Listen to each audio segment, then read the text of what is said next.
Regardez bien ce silence qui pèse sur le stade Al-Medina. Écoutez le bruit des certitudes qui s'effondrent sous le ciel de Rabat. Ce soir du 4 janvier 2026 n'est pas une simple date. C'est le jour où le football a rappelé une leçon brutale.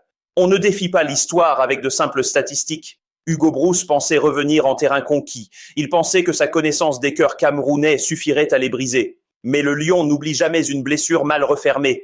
L'odeur de la poudre flottait déjà dans les couloirs de l'hôtel. Une tension électrique qui annonçait l'orage. 7 matchs sans victoire contre l'Afrique du Sud. C'était une anomalie, une insulte au talent pur, une cicatrice qui démangeait chaque supporter des Lions. Le peuple attendait un acte de guerre. Il a reçu une symphonie de douleur et de gloire. Les visages étaient fermés, les poings étaient serrés. Dans le vestiaire camerounais, le silence était plus assourdissant que les tambours. David Pagou marchait avec le calme de celui qui a déjà vu la fin du film. Il savait que le piège était tendu. Il savait que l'arrogance sud-africaine serait leur propre tombeau. Les Bafana sont entrés sur la pelouse avec un sourire de bourreau. Ils ne savaient pas qu'ils étaient les victimes. Le stade Al-Medina est devenu un chaudron, une arène où la tactique allait s'effacer devant la rage. Chaque brin d'herbe de Rabat porte désormais la trace de cette lutte, une lutte pour l'honneur, une lutte pour la survie, une lutte pour prouver que le Cameroun reste le roi. Parlons de cette architecture de combat mise en place par Pagou. Le tableau noir était d'une précision chirurgicale, un 3-4-3 hybride qui a étouffé le génie adverse. Dans les buts, Devis et Passy affichaient une sérénité presque insolente. Devant lui, 3 guerriers formaient un mur infranchissable. Nuhu Tolo à gauche, Jean-Charles Castelletto au centre, Christopher Wu à droite. Cette ligne de 3 n'était pas un choix défensif, c'était une rampe de lancement. Le but était de verrouiller l'axe pour forcer les Bafana vers les ailes, là où Junior Chamadeu et Darlin Yongwa attendaient comme des fauves. La clé du match s'est jouée dans cette densité axiale. L'Afrique du Sud voulait passer par le centre. Elle s'est cognée contre un bloc de béton armé. Carlos Baleba a été le véritable architecte de ce désastre sud-africain. À seulement 21 ans, il a joué avec la maturité d'un vétéran. Son positionnement était un chef-d'œuvre de lecture de jeu. Toujours là pour couper les trajectoires de passe de Mokoena. Toujours là pour harceler le porteur de balle dès la perte de possession. Le passing rate des Bafana a chuté de manière spectaculaire. Ils affichaient 58% de possession. Mais c'était une possession de peur. Une possession horizontale sans aucun danger.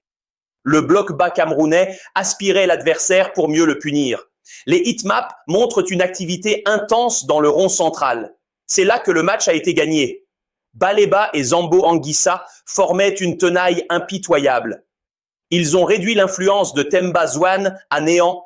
Chaque incursion sud-africaine se heurtait à une couverture mutuelle parfaite. Les transitions étaient foudroyantes.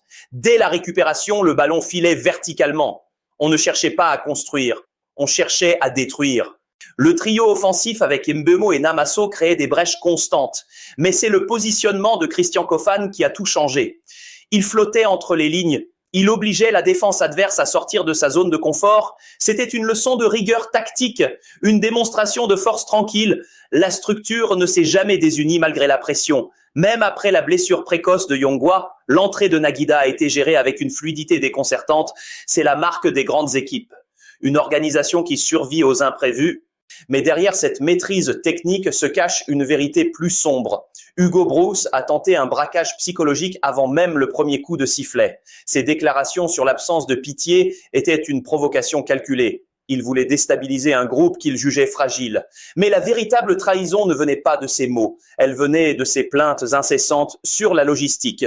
Broos a fustigé les 45 minutes de trajet pour l'entraînement. Il a qualifié l'organisation marocaine de catastrophe. C'était l'excuse parfaite préparée à l'avance, un paravent pour masquer ses propres doutes tactiques. Il a même osé critiquer l'ambiance de cette CAN 2026, comparant Rabat à la Côte d'Ivoire de manière acerbe.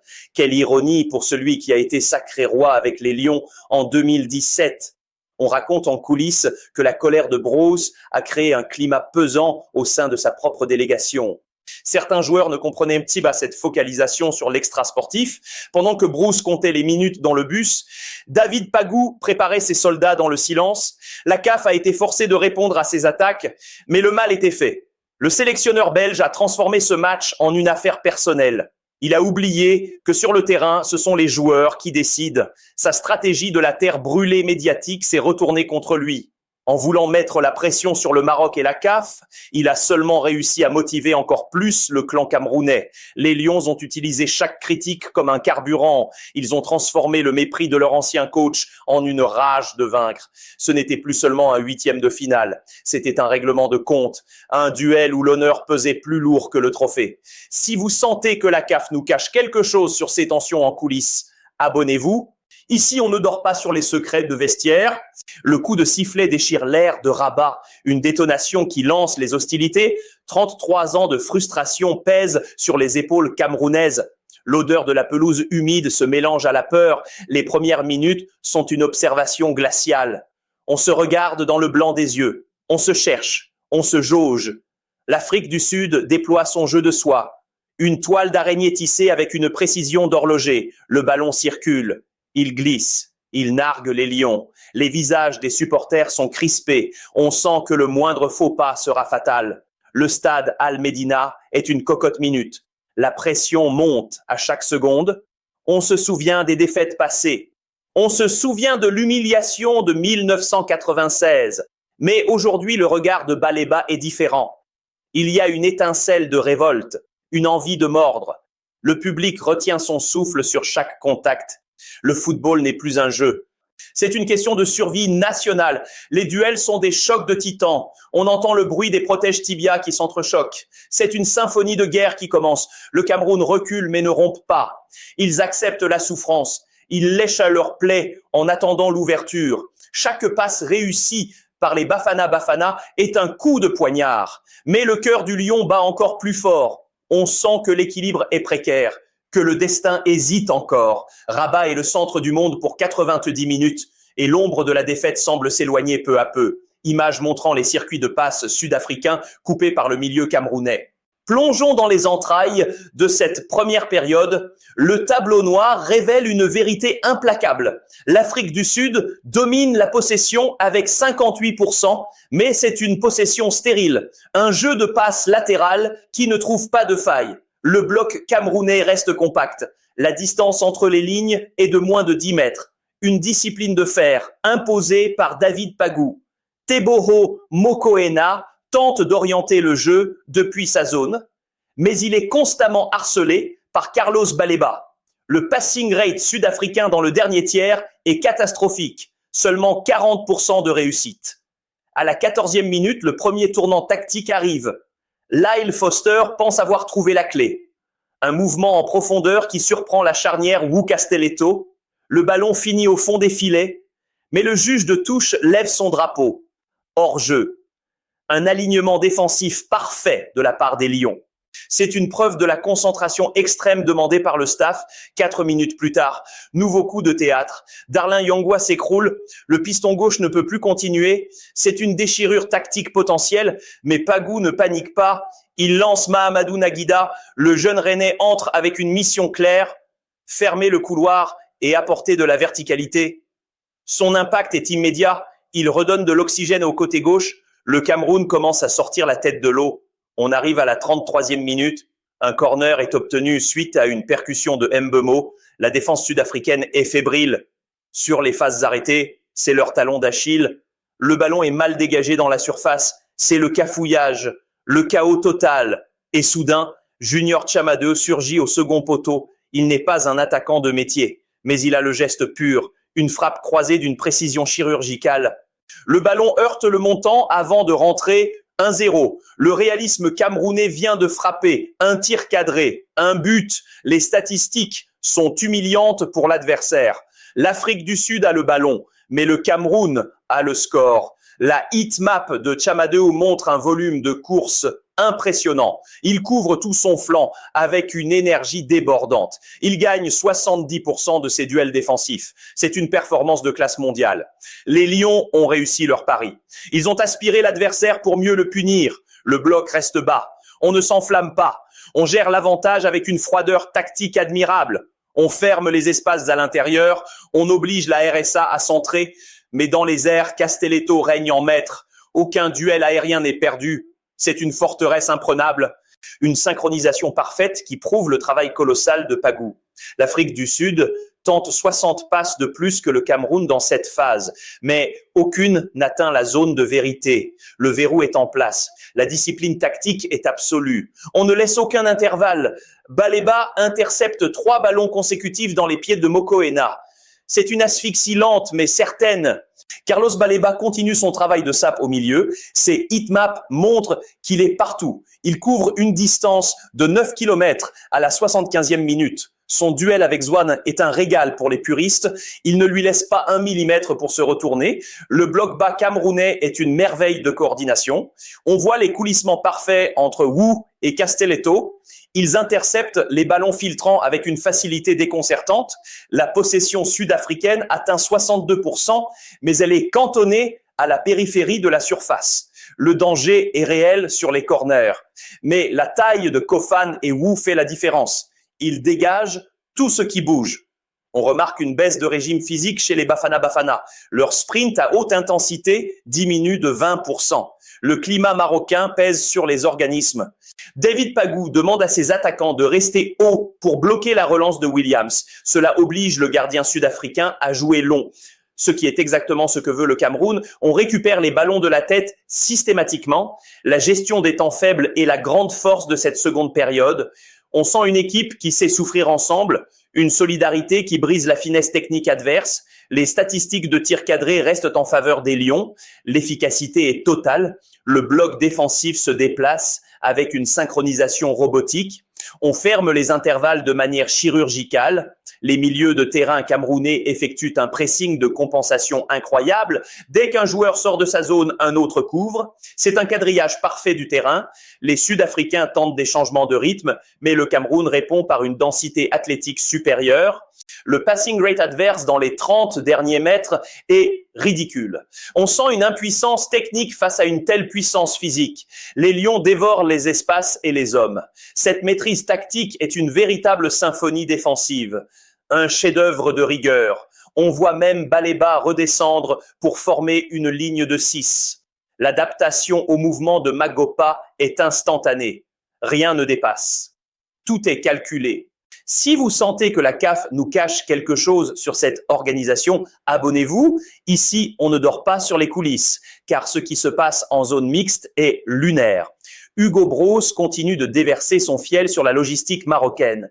Il affirme que son équipe a été affaiblie volontairement par des conditions de transport indignes, des trajets de 3 heures pour une séance de 40 minutes. Est-ce une stratégie pour justifier l'échec ? Ou y a-t-il une réelle volonté de nuire aux nations d'Afrique australe ? On murmure aussi que des agents de clubs européens rôdent autour de Baleba et Kofan. Des négociations secrètes auraient débuté en plein milieu de la compétition. On parle de montants records pour la pépite de Leverkusen. Est-ce que cela perturbe la concentration du groupe ?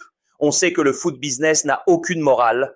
Samuel Eto'o est obligé de faire le gendarme pour éloigner les vautours. La tension entre la FECAFOOT et certains agents est à son comble. On parle de menaces et de pression exercées sur les familles des joueurs. La CAN est une vitrine, mais c'est aussi un marché aux esclaves modernes. Les Lions doivent rester soudés face à ces attaques invisibles. La polémique sur l'âge de Kofan ne s'éteint pas. Au contraire, elle est alimentée par des comptes anonymes sur les réseaux sociaux. On cherche à salir l'image du futur du football camerounais.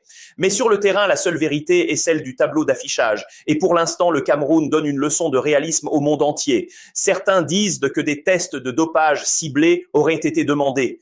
Une tentative désespérée de l'Afrique du Sud pour faire annuler le résultat. Le climat est délétère entre les deux délégations. On évite de se croiser dans les couloirs du stade. Les regards sont noirs, les mots sont durs. La guerre du foot africain est impitoyable. Et Rabat en était le cœur brûlant. La suite risque d'être encore plus venimeuse. Soyez prêts pour le braquage final. Les révélations vont pleuvoir. C'est une trahison de l'esprit sportif qui se prépare peut-être. Mais le lion ne craint pas les hyènes. Il attend son heure.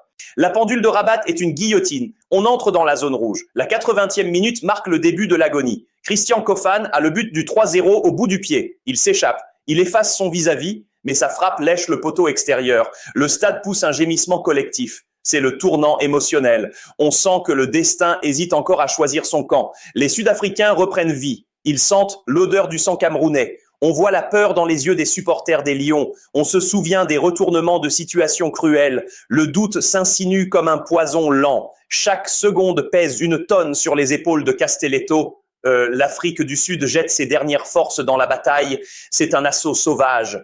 Une vague jaune qui déferle sur le rectangle vert. Les Lions sont acculés dans leur surface. On entend les cris de David Pagou qui réclame du calme. Mais le calme a quitté le stade Al-Medina. On est dans la pure émotion, dans la survie brute. On ne réfléchit plus. On agit par instinct. Le lion est blessé. Il est fatigué. Mais il rugit encore de terreur. C'est une symphonie de détresse. Un moment suspendu où le temps semble s'arrêter. Puis arrive la 87e minute. Le coup de poignard. Évidence, Maggopa surgit, une tête croisée qui trompe enfin la vigilance camerounaise. 2-1. Le stade devient un volcan. On bascule dans la folie pure. Les 5 minutes de temps additionnels sont un enfer, un calvaire sans fin pour les nerfs des supporters. On prie, on hurle, on tremble. La tension est à son paroxysme. Le football nous offre son visage le plus cruel, mais aussi le plus magnifique. On est au bord du précipice. Image montrant le mur défensif du Cameroun et les 7 arrêts décisifs de Devis et Passy. Analysons maintenant cette résistance héroïque sous un angle chirurgical. Le tableau noir montre une équipe du Cameroun en mode survie. David Pagou a ordonné un passage en bloc ultra compact, une structure en 6-3, un lors des 5 dernières minutes. Les heatmaps révèlent une concentration de 90% des joueurs dans les 16 mètres. C'est un bus garé devant les buts de Devis et Passy. Mais quel bus! Parlons de la performance monumentale de notre gardien. 7 arrêts décisifs au total durant cette rencontre. C'est une statistique hors du commun pour un 8e de finale. Et Passy a capté 3 centres aériens dans le temps additionnel. Des ballons de feu qu'il a domptés avec une autorité de fer. Son positionnement sur sa ligne a été un chef-d'œuvre de lecture. Il a réduit les angles de tir de Maggopa et de Tao de manière magistrale. Tactiquement, l'Afrique du Sud a tenté le tout pour le tout. Ils ont fini le match avec 4 attaquants axiaux, une stratégie de surcharge de la zone centrale. Mais la paire Wu-Castelletto a été monstrueuse. On dénombre 42 dégagements défensifs pour le Cameroun. C'est un record dans cette édition de la CAN. Le passing rate des Bafana Bafana a atteint 64%, mais ils n'ont réussi que 2 passes dans la surface adverse durant le Money Time. Le verrou camerounais était physique, mais il était surtout tactique. La gestion des transitions défensives a été parfaite. Dès que le ballon était récupéré, il était envoyé en tribune ou très loin devant. On ne cherchait plus à construire, on cherchait à casser le rythme. Carlos Baleba a terminé le match avec des crampes, mais il a continué à courir. Il a intercepté 2 ballons vitaux à la 93e minute. Son volume de jeu a été la clé de cette qualification. On note aussi l'importance de Mahamadou Naguida dans son couloir gauche. Il a bloqué 3 tentatives de débordement de Percy Tau. Sa vitesse a été un rempart contre la vivacité sud-africaine. Le Cameroun a subi 18 tirs au total, mais seulement 4 étaient cadrés. C'est la preuve d'un bloc qui force l'adversaire à prendre des risques déraisonnables. L'Afrique du Sud a fini avec une possession stérile de 60%. C'est un naufrage tactique pour Hugo Broos. Il n'a jamais trouvé la solution contre le Camerounais. Cette volonté farouche de ne pas perdre, cette capacité à souffrir ensemble dans la tranchée. Le tableau noir valide le pragmatisme de Pagou. L'efficacité a battu la possession. Les chiffres ne mentent pas. Le Cameroun est en quart de finale grâce à sa discipline, une rigueur de fer qui a fini par éteindre le feu sud-africain. Un like sur cette vidéo, c'est un vote contre le foot business. Montrez-leur qu'on est encore là, car ce qui arrive maintenant est une trahison. Le coup de sifflet final libère les lions mais déchaîne les enfers. Hugo Broos est entré dans une rage noire. Sa conférence de presse d'après-match est un champ de mine. Il a littéralement brossé les organisateurs avec une violence verbale inouïe. Il parle d'un braquage organisé par les instances africaines. Ses accusations sur la logistique marocaine sont devenues virales. Il affirme que son équipe a été affaiblie par des conditions de séjour indignes d'un tel tournoi. 3 heures de trajet pour s'entraîner. C'est du sabotage selon lui. Mais la polémique prend une tournure encore plus sombre. Des rumeurs circulent sur des échanges tendus entre Samuel Eto'o et le staff sud-africain dans les vestiaires. On parle de provocations physiques qui auraient-ils nécessité l'intervention de la sécurité? Est-ce que le président de la FECAFOOT a trop pesé sur ce match. La presse de Johannesburg réclame une enquête approfondie. On murmure aussi que des tests antidopage suspects auraient été effectués sur 2 joueurs cadres du Cameroun juste après le match. Une tentative désespérée de Bruce pour faire annuler le résultat au tapis vert. C'est une métamorphose du football en guerre diplomatique. Et que dire de cette révélation sur l'arbitrage ?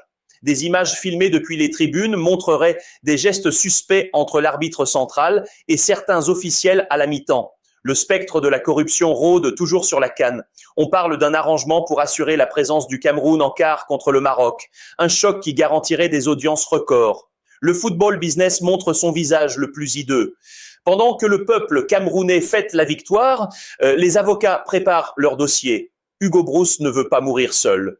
Il veut emporter le système avec lui. C'est une trahison de l'esprit du jeu, mais c'est la réalité brutale de 2026.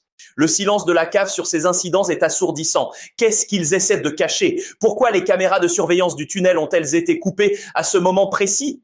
Le mystère de Rabat ne fait que commencer. Les Lions ont gagné sur le terrain, mais la bataille se poursuit dans les bureaux climatisés du Caire. Restez branchés car la vérité est insoutenable. Le Lion a fini son festin sud-africain, mais le plus gros morceau arrive. Le Maroc, pays hôte, une symphonie de talent nous attend.